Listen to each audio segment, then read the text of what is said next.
পানি এলো, জুরহুম নামক একটা গোত্র যাচ্ছিল, তারা এসে ওনার হাতে মরিদ হলো। সুবহানাল্লাহ। তারা এসে বলল, আমাদেরকে শুধু জমজমের পানি খেতে দেন, আপনি যা বলবেন সব আমরা মেনে নিলাম। শুরু হলো মক্কার আবাদ। হাজার হাজার মানুষ বাড়তে শুরু করলো, মক্কা শহরের এক্সপানশন হলো। গোটা বিশ্ব থেকে লক্ষ লক্ষ মানুষ এখন মক্কার দিকে ছুটে চিল্লায় বলেন ঠিক কিনা। এজন্য আমার মায়েরা অনেক লম্বা জীবনী, তার একটা ঘটনাই বললাম, সাইয়্যিদাতুনা হাজার, ওনার জীবনী থেকে আমার মায়েদের বোনেদের জন্য শিক্ষা। তাওয়াক্কুল আলাল্লাহ। বাঁচি আর মরি, সুস্থ থাকি আর অসুস্থ থাকি, বিপদে থাকি আর যেই কোনো সমস্যায় থাকি না কেন, ভরসা করতে হবে একজনের উপর। তিনি কে? আল্লাহ। আল্লাহর উপর যে ভরসার মতো ভরসা করতে জানে, আমার আল্লাহই তার জন্য যথেষ্ট। ঠিক কিনা? তাহলে হাজার থেকে আমার বন্ধুদের জন্য শিক্ষা হচ্ছে, তাওয়াক্কুল করব আমরা কার উপরে? ভরসা রাখবো কার উপর? সবসময় আত-তাওয়াক্কুল আলাল্লাহ, আল্লাহর উপর ভরসা করতে হবে আমার মায়েরা, আমার বোনেরা। 2 নম্বরে বলেছি কার কথা? আসিয়া রাদিয়াল্লাহু তাআলা আনহা আলাইহাস সালাম, ফেরাউনের স্ত্রী। এই মহিলা অনেক দামি মহিলা, মুসা আলাইহিস সালামের পালক মা। সুবহানাল্লাহ পড়েন। নিজের সন্তান ছিল না, সাইয়েদনা মুসা আলাইহিস সালামকে লালন পালন করেছেন।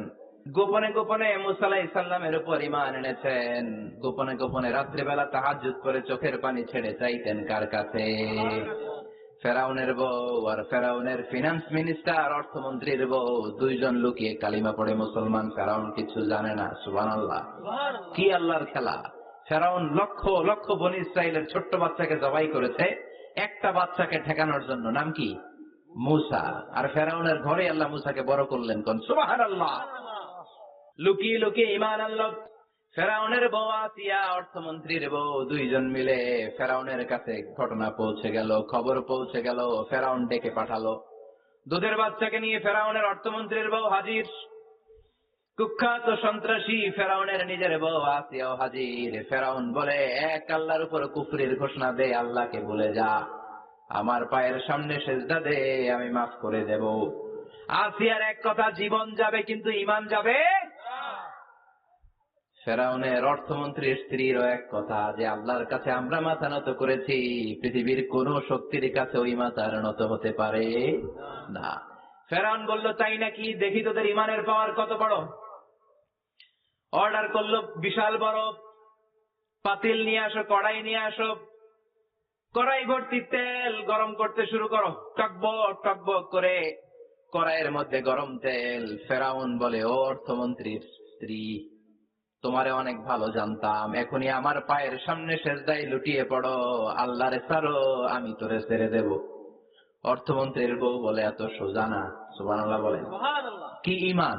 ঈমানের পথে অবিচল থেকে আমার মরণ যেন হয়, তোমারই কাছে মিনতি আমার, তোমারই কাছে মিনতি আমার, মহামহিম দয়াময়,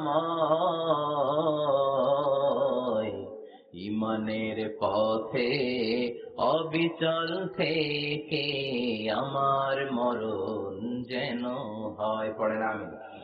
আবার পড়েন আমিন। এক কথা, আল্লাহর সামনে মাথা নত করেছি, কারোর সামনে করব না।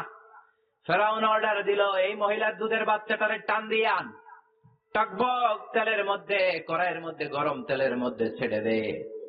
মায়ের চোখের সামনে দুধের বাচ্চাকে গরম তেলের মধ্যে ছাড়ে। হিসাবটা কি সহজ নাকি? কথা বলেন।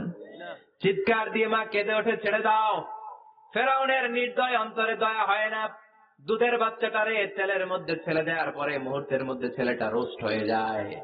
কিন্তু ছেলেটা হাত উঁচু করে ডেকে বলে, মা ভয় পেও না, তোমরা দেখো টকবগে কড়াইয়ের ভেতরে তেল, আসলে মা এটা আগুন না, এটা জান্নাতের বাগান। ও মা, ফেরাউনের দিকে তাকাস না রে মা, আমার মতো দৌড় দিয়ে তেলের মধ্যে ঝাঁপ দে। আল্লাহু আকবার।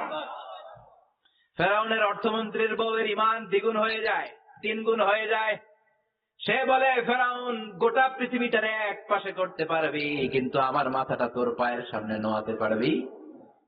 ফেরাউনের অর্থমন্ত্রীর ওই স্ত্রীকে বাচ্চার পরে ওই তেলের মধ্যে ঢেলে দেওয়া হলো, ওই মহিলাটাও রোস্ট হয়ে যায়। বাকি রইল ফেরাউনের বউ আসিয়া। কি নাম? আসিয়া কিন্তু দৃশ্যটা দেখেছে, চাক্ষুষ মৃত্যু দেখেছে দুইজনের।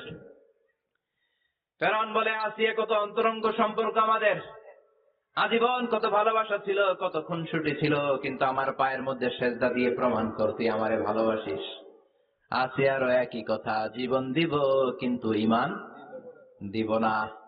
ফেরাউন বলল, তোকেও আমি ছাড়বো না, তোকে আমি উলঙ্গ করব। হাজার হাজার মানুষের সামনে আসিয়ার কাপড় টেনে নেওয়া হলো, তক্তার মধ্যে শুইয়ে তক্তার মধ্যে হাতে পায়ে পেরেক মারা হলো।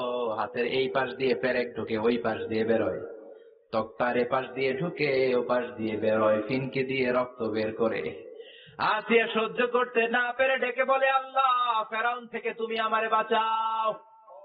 এই দোয়াটা সূরাতুত তাহরিমে আল্লাহ সরাসরি কোট করেছেন, রব্বিবনি লি ইনদাকা বাইতান ফিল জান্নাহ। ও আল্লাহ মালিক, তোমার পাশে জান্নাতে একটা ঘর বানায়া দিও। এরকম একটা সঙ্গীত আছে না নাই? এই সঙ্গীতটা সরাসরি সূরাতুত তাহরিম আসিয়ার দোয়া থেকে কোট করা হয়েছে। পড়েন সুবহানাল্লাহ। মালিক তুমি জান্নাতে, তোমার পাশে আমায় একটি ঘর বানিয়ে দিও, একটি ঘর বানিয়ে দিও, সে বিভীষিকাময় মহাদিনে তোমার প্রতিবেশী করে নিও। মালিক তুমি জান্নাতে, তোমার পাশে আমায় একটি ঘর বানিয়ে দিও, একটি ঘর বানিয়ে দিও। আল্লাহু আকবার। সেই 5000 বছর আগের দোয়া আজও আমরা তাফসীর মাহফিলে গান বানিয়ে বলি। 5000 বছর আগের কথা আজও আমরা কোরআনের আয়াত হিসেবে পড়ি। আল্লাহু আকবার। কি মকবুল হয়েছেন মহিলাটা আল্লাহর দরবারে। আল্লাহরে বললেন, আল্লাহ, শুধু তোমার ইবাদতের কারণে আজকে আমার এমন দশা উলঙ্গ হওয়া লাগলো, আমার হাতে পায়ে পেরেক ঠোকা হলো। আল্লাহ, এখন গরম তেলের মধ্যে ছেড়ে দেয়া হবে, তুমি বাঁচাও। আল্লাহ বললেন, জিব্রাইল, আমার জান্নাতটারে আসিয়ার চোখের সামনে তুলে ধর। আমার আসিয়া দুনিয়ার বুকে থেকে এই জান্নাত দেখে দেখে আমার মেহমান হয়ে আমার কাছে আসবে। আসিয়াকেও গরম তেলের মধ্যে ফেলে দেয়া হলো। দুনিয়ার বুকে থেকে জান্নাতের নমুনাটা দেখতে দেখতে সাইয়েদাতুনা আসিয়া আল্লাহর কাছে চলে গেলেন। পড়েন আল্লাহু আকবার।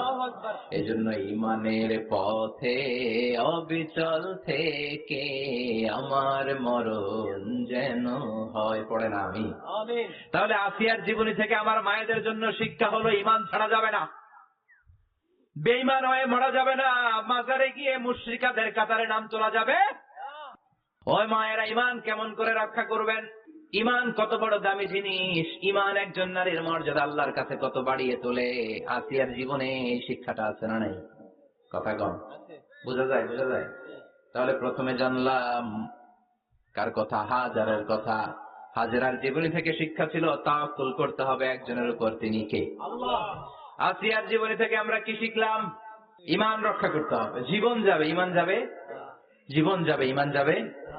3 নম্বরে মারিয়াম আলাইহিস সালাম, আজীব একটা মহিলা, স্বামী ছাড়া তার পেটের ভেতরে সন্তান দিয়েছে কে? আল্লাহ। আবার উনার নামে কোরআনে একটা সূরা দিয়েছে কে? আল্লাহ। কি নাম? সূরাতু মারইয়াম। কাফ হা ইয়া আইন সাদ, যিকরু রাহমাতি রাব্বিকা আবদাহু যাকারিয়া। আল্লাহু আকবার। কি সুন্দর সূরা, কি অন্তমিল, কি চমৎকার ঘটনার বর্ণনা। উনার নামেও সূরা, উনার ফ্যামিলির নামেও সূরা। উনার আব্বার নাম ইমরান, মায়ের নাম হান্না বিনতে ফাকুজ। উনাদের ফ্যামিলিটা আল্লাহর কাছে এত প্রিয়, আল্লাহর একটা সূরা দিলেন ইমরানের পরিবারের সূরা। কোন? সুবহানাল্লাহ। কোরআনের 3 নাম্বার সূরা, সূরাতু আলে ইমরান। কি নাম? সূরাতু। আবার কোরআনে আল্লাহ ওনাকে বলেছেন সিদ্দিকা, মানে সত্যবাদী নারী। আবার আল্লাহ বলেছেন ওয়ালাইসা যাকারু কাল উনসা, এটা এমন মেয়ে, কোন পুরুষ এই মেয়ের মতো হতে পারে? ওনার মা হান্না বললেন, আল্লাহ, আমার পেটে ছেলে না মেয়ে আমি জানি না।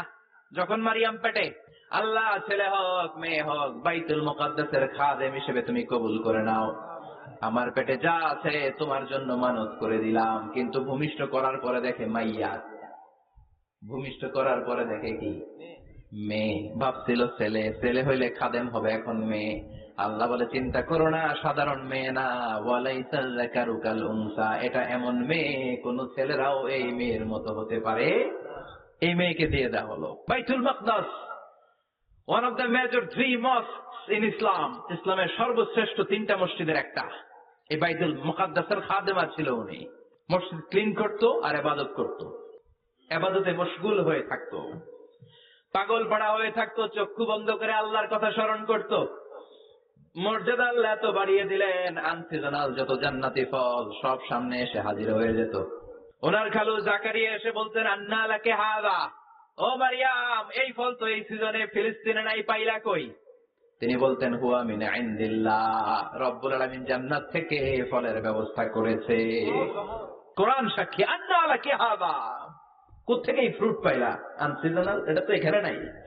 উনি বললেন, হুয়া মিন ইনদিল্লাহ, ইন্নাল্লাহ ইয়ারযুকু মান ইয়াশাউ বিগাইরি হিসাব, আল্লাহ এরকম যারে চায় বিগাইরি হিসাব রিজিক দিয়ে থাকে। সুবহানাল্লাহ বলেন।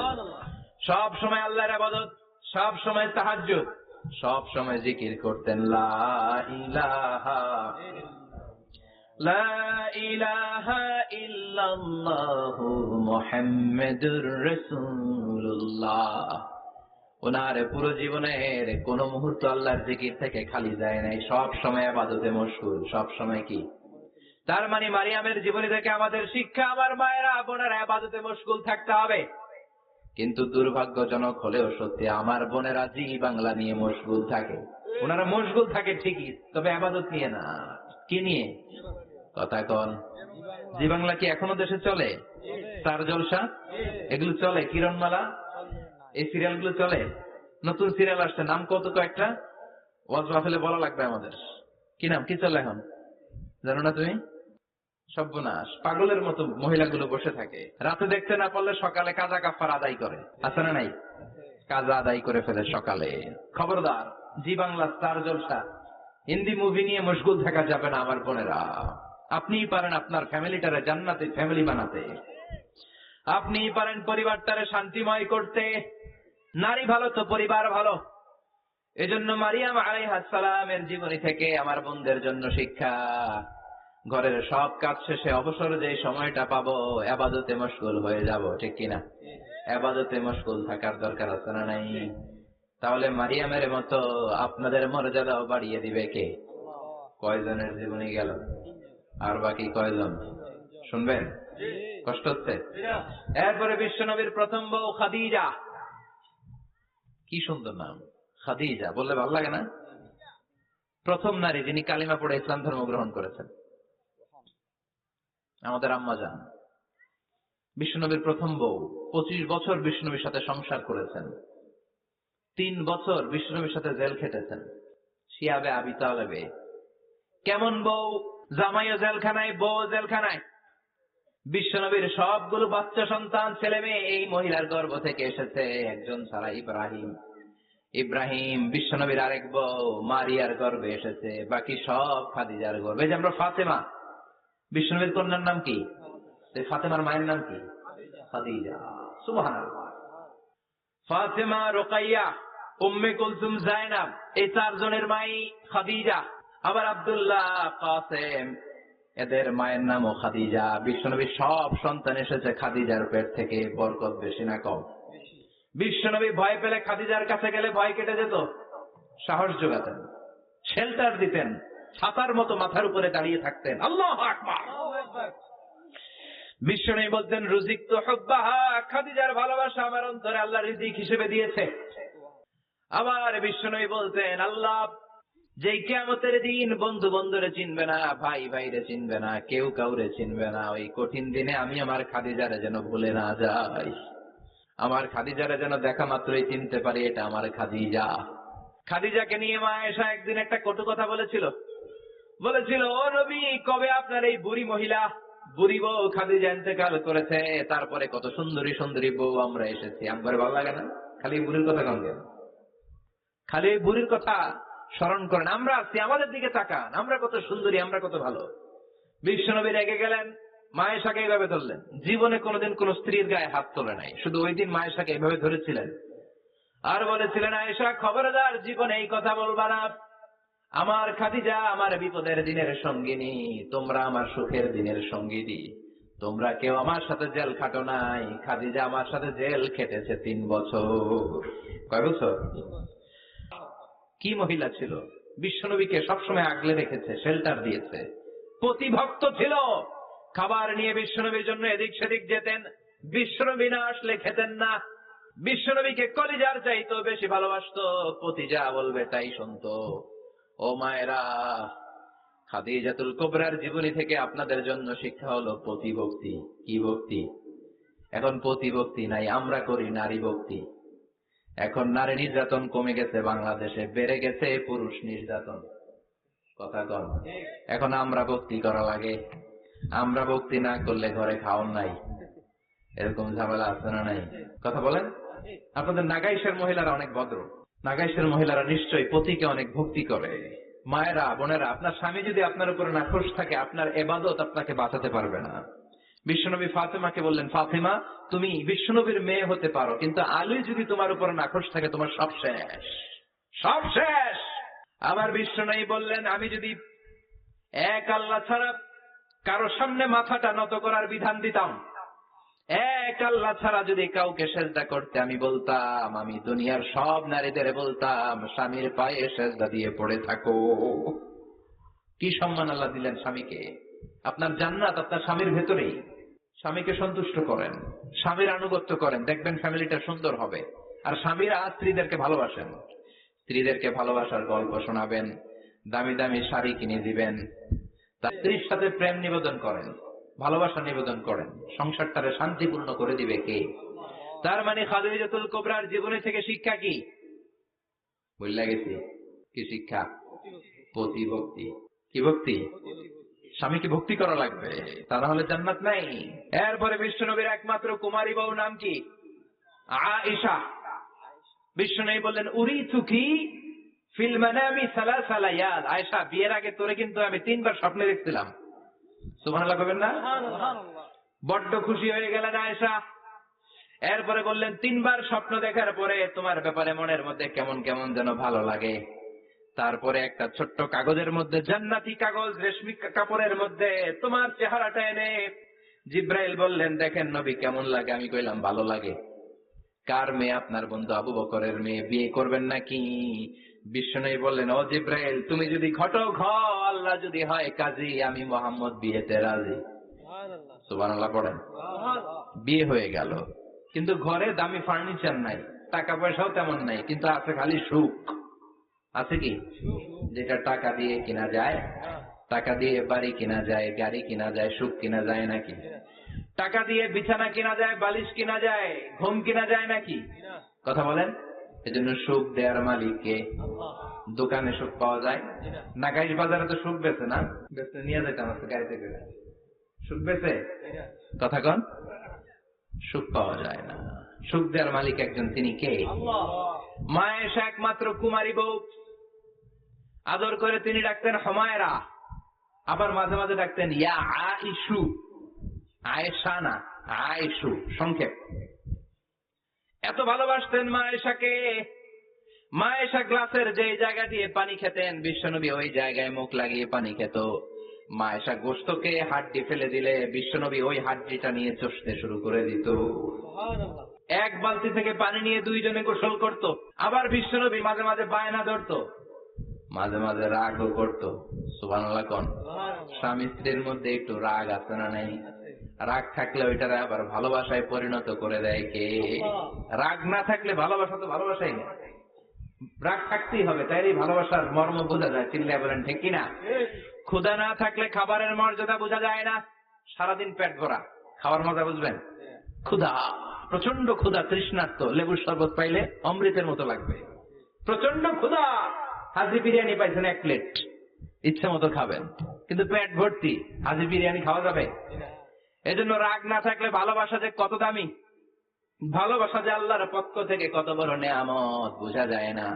মাঝে মাঝে মা আয়েশা রাগ করতেন, শুনতেছেন? বিশ্বনবী বলেন, আয়েশা কখন তুমি রাগ করো, কখন তুমি আমারে ভালোবাসো আমি বুঝি। সুবহানাল্লাহ পড়েন। মা আয়েশা বললেন, কেমনে বুঝেন? বিশ্বনবী বললেন, যখন তুমি রাগ করো তখন নামাজের পরে দোয়ার মধ্যে বলো, ও ইব্রাহিম আলাইহিস সালামের আল্লাহ, আপনি আমার উপর দয়া করেন। তার মানে তুমি রাগ করে আছো, আমার নাম নাও নাই। আর যখন আমার উপর খুশি থাকো নামাজের পরে দোয়াতে বলো, মুহাম্মদ সাল্লাল্লাহু আলাইহি ওয়াসাল্লামের আল্লাহ, আপনি আমাদের উপর রহমত করেন। তার মানে খুশির সময় তুমি আমার নাম নাও, রেগে গেলে অন্য নবী দিয়ে দোয়া সেরা দাও, রেগে গেলে আমার নামটা নাও না। মা এসে বলে, নবী গো, আমি তো শুধু নামটাই মুখ দিয়ে নেই না, কিন্তু কলিজা থেকে তো আপনারে বাদ দিতে পারি না। আল্লাহু আকবার, কি ভালোবাসা! মা এসে বলতেন, আমি যখন বিশ্ব নবীর সাথে শীতের রাতে এক ল্যাপের নিচে ঘুমাতাম তখনও জিব্রাইল ওহী নাযিল করত। সুবহানাল্লাহ নাই? কোন স্ত্রীর সাথে অন্তরঙ্গ বসবাসের সময় কোরআনের ওহী নাযিল হতো না। একমাত্র মা আয়েশার সাথে যখন এক বিছানার এক ল্যাপের নিচে দুইজন শুয়ে আছে, কোরআনের আয়াত নাযিল করছে কে? আবার মা আয়েশা বলতেন, আমার কারণে ও মুসলিম উম্মাহ তোমরা তায়াম্মুমের বিধান পেয়েছো, ফাতায়াম্মামু সাঈদান তাইয়্যিবা। মা আয়েশা একটা যুদ্ধে গিয়েছিলেন, যুদ্ধ থেকে ফেরার পথে মা আয়েশার গলার লকেট নাই। মাঝে মাঝে হয় না, মহিলা গলার লকেট পায় না, পুরা বাড়ি আগুন করে ফেলাইছে, লকেট নাই, লয়ে গেল রে, নিয়ে গেল রে, হারাইলাম রে। মা আয়েশার লকেট নাই। লকেট হারানোর পরে মা আয়েশা কান্নাকাটি। বিষ্ণুই বললেন, থামো। অনেকক্ষণ থামার পরে লকেট খুঁজে পায় না, সবাই খোঁজাখুঁজি, লকেট কই, লকেট কই, লকেট খুঁজে পায় না। ওদিক দিয়ে মাগরিবের নামাজের সময়ও শেষ, নামাজের সময় শেষ, আর যেই জায়গায় লকেট খোঁজার জন্য থামা হয়েছে ওই জায়গায় আবার পানি নাই, পানি সামনে, পানির দিকেও যেতে পারে না, লকেটও খুঁজে পায় না, নামাজও পড়া যায় না। সব সাহাবীরা মিছিল শুরু করছে, আবু বকর রে ধর, ধর ধর, আবু বকর রে ধর। আবু বকরের মেয়ের কারণে নামাজ আমাদের চলে যাচ্ছে। সাইয়েদনা আবু বকর ঘটনা বেসামাল দেখে আয়েশার কাছে গেল, যে দেখে বিশ্বনবী মা আয়েশার কোলের মধ্যে ল্যাপের মধ্যে মাথা দিয়ে শুয়ে আছে। রাগের চোটে বুখারীর বর্ণনা, আঙ্গুল নিয়ে মা আয়েশার পেটের মধ্যে দিল এক খোঁচা। লকেট হারাইলি কেন? তোর জন্য বাইরে মিছিল চলে, তোর জন্য বাইরে সব সাহাবারা বলে নামাজ পড়তে হবে, সময় নাই। ও আবু বকর, আপনার মেয়ের কারণে এই কাণ্ড। খাসরা মানে কুমর। আবু বকর মা আয়েশার খাসরাতে এত জোরে গুতা মেরেছেন, মা আয়েশা বললেন, এই গুতার কারণে আমি অনেক দূরে চলে যাওয়ার কথা ছিল ব্যথার চোটে, কিন্তু যাই নাই, কারণ কোলে কে? কোলের মধ্যে বিশ্বনবীর মাথা, নড়ে গেলে বিশ্বনবীর ঘুম ভেঙে যাবে, ব্যথাটা হজম করেছি, নড়ি নাই। আল্লাহ তখন আয়াত নাযিল করলেন, ফালাম তাজিদু মাআন ফাতায়াম্মামু সাঈদান তাইয়্যিবা। ও সাহাবারা, মিছিল বন্ধ করো। কোন নারীর বিরুদ্ধে মিছিল করো? এই নারীর সাথে তো বিয়ে আমি সরাসরি বিশ্বনবীর দিয়েছি। যাও, ওযুর জন্য টেনশনে ছিলা, টেনশনের দরকার নাই। আয়েশার কারণে আজকে নতুন করে একটা বিধান দিলাম, আজ থেকে যদি ওযুর পানি না পাওয়া যায়, বালুর মধ্যে 2 হাত বাড়ি মেরে তায়াম্মুম করো, নামাজ পড়ে নাও, কবুল করে নিবে কে?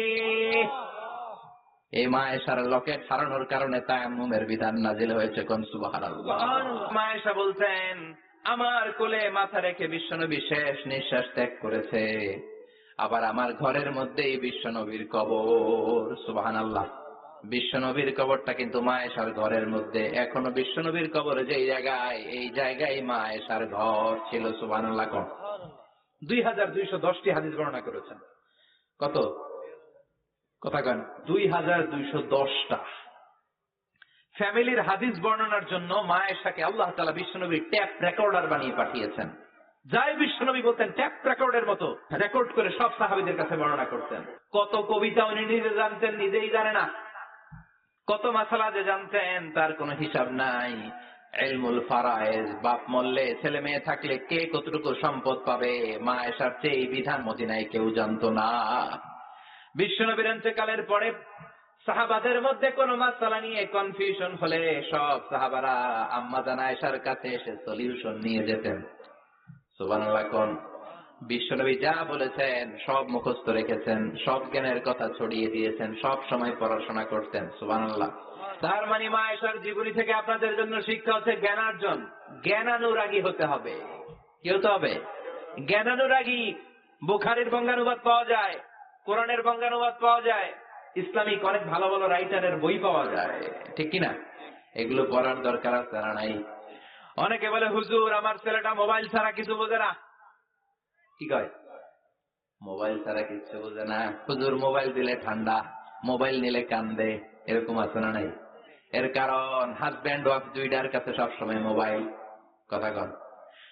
বাবার কাছেও মোবাইল, মায়ের কাছেও মোবাইল, তো ছেলে মোবাইলের জন্য কাঁদবে না তো কি করবে? বাবার হাতেও যদি বই থাকে, মায়ের হাতেও যদি বই থাকে, ছেলে মোবাইল চাবে নাকি?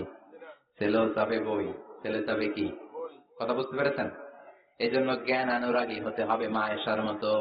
মা আয়েশা 2210টা হাদিস মুখস্থ করেছে, আপনি কয়টা করছেন? উনি পারলে আপনি পারবেন না কেন? মায়েরা শুনতেছেন তো? আশা করি আপনারা শুনতেছেন। তাহলে মা আয়েশার জীবনী থেকে আমরা শিক্ষা পেলাম জ্ঞান চর্চা করতে হবে। সর্বশেষ কোন নারী? কথা কন। ফাতিমা রাদিয়াল্লাহু তাআলা আনহা, বিশ্বনবীর কলিজার টুকরা। চাচাতো ভাই আলীর সাথে বিয়ে হলো। আলী যখন প্রস্তাব দিল ফাতেমার কাছে, যে বলে ও ফাতেমা রাজি আছো কিনা, চুপচাপ কথা কয় না। বিশ্বনবী বুঝলেন রাজি, দুইজনকে বিয়ে পড়িয়ে দিলেন। বিয়ে পড়িয়ে দুইজনকে দাঁড় করিয়ে দিয়ে বিশ্বনবী অজু করলেন। অজু করার পরে সামান্য কিছু অজুর পানি ছিল আলীর মাথার মধ্যে ছিটিয়ে দিলেন, বরকতের পানি। সুবহানাল্লাহ কইবেন না? অজু করে সাইয়েদনা আলীর মাথার মধ্যে ছিটিয়ে দিলেন আর দোয়া করে দিলেন, বারাকাল্লাহু লাকুমা ওয়া বারাকা আলাইকুমা ওয়া জামাআ বাইনাকুমা ফি খাইর। আল্লাহ তোমাদের দুইজনকে বরকত দিয়ে দাম্পত্য জীবন শুরু করার তৌফিক দান করুক। আবার দোয়া করলেন, আল্লাহুম্মা বারিক লাহুমা ফি বিনাইহিমা, ওদের সম্পর্কে বরকত দেন। ওয়া নাসালিহিমা, শিবলিহিমা, ওদের গর্ভে যে সন্তান আসবে এগুলোর শ্রেষ্ঠ সন্তান বানান। 1 বছরের ব্যবধানে ঘরটাকে আলোকিত করে প্রথম সন্তানের জন্ম হাসান। সুবহানাল্লাহ। হাসান রে বিশ্বনবী এত আদর করেছেন, বিশ্বনবীর কাছ থেকে এত আদর কেউ কোনোদিন পায় নাই। হাসান রে বিশ্বনবী ডাকতেন লুকা। বুখারীর বর্ণনা। শব্দটা কি? লুকা মানে পিচ্ছি। ছোট বাচ্চাদেরকে আপনারা কি কন? আরে পিচ্ছি তো আমি কইছি, আপনারা কি কন? না গাইছি কি বলেন? বাচ্চা বলেন, বাবু বলেন, আর কিছু কি বলেন? আর আর কিছু নাই। তাহলে যে বাবু পিচ্ছি, হ্যাঁ, এই বাবু পিচ্ছি আরবি হচ্ছে লুকা। বিশ্বনবী ফাতেমার ঘরে এসে বলতেন, আইনাল লুকা, পিচ্ছিটা কই রে? আমার হাসান কই, আমার নানা ভাই কই? আর বিশ্বনবীর আওয়াজ শুনলে হাসান এসে বিশ্বনবীর কাঁধে। আল্লাহু আকবার, আল্লাহু আকবার। বিশ্বনবী বলতেন, ফাতেমা আমার কলিজার টুকরা, যে ফাতেমারে কষ্ট দেয় সে আমারে কষ্ট দেয়, ফাতেমারে আনন্দ দেয় মানে আমি বিশ্বনবীরে আনন্দ দেয়। এই ফাতেমা সবসময় পর্দায় থাকতেন, দিনের বেলা বেরোতেন না, সারাদিনে টয়লেট করতেন একবার, সেটাও করতেন রাত্রে, যাতে দিনের বেলা কেউ তারে না দেখে। কি ব্যালেন্স লাইফ, কি ব্যালেন্স লাইফ! রাতে একবার টয়লেটে যাওয়া মানে কি সারাদিন খাওয়া দাওয়া এরকম ব্যালেন্স করে করতেন। কেউ দেখতে পারে নাই ওনারে, কেমন ছিল কেউই জানতো না। এমন ভাবে চলাফেরা করতো, কোন পুরুষদের সামনে দিয়ে কখনো যেতেন না। এজন্য ইন্তেকালের আগে আলীকে বললেন, আলী, বিশ্বনবীর ওসিয়ত অনুযায়ী কিছুদিন পরে আমি আমার বাবার সাথে সাক্ষাৎ করব। ইন্তেকালের সময় বেশি লোক আমার জানাজাতে আসার দরকার নাই, নিজেরা দোয়া করে দিলে চলবে। আর আমার জানাজার খাটিয়ার উপর দিয়ে বিশাল একটা বোরকা দিয়ে দিও। এটার আরবিতে বলে নাউশ। কি বলে? এই প্রথম কোন নারী তার খাটিয়ার উপরে নাউশ ব্যবহার করেছে, জন্য এটাকে বলে সুন্নাতু ফাতিমা, ফাতেমার সুন্নাত। সাইয়েদাতুনা ফাতেমার আগে কেউ জানাজার খাটিয়াতে নাউশ ব্যবহার করে নাই। আল্লাহু আকবার। আলীকে বলে গেলেন, আলী, অল্প কয়েকজন পুরুষ নিয়ে জানাজা দিও, বেশি মানুষের কাছে আমার নিও না। দুনিয়ার বুকে আমি লুকিয়ে লুকিয়ে চলতাম, মরার পরে লুকিয়ে লুকিয়ে আল্লাহর কাছে চলে যেতে চাই। পুরুষদের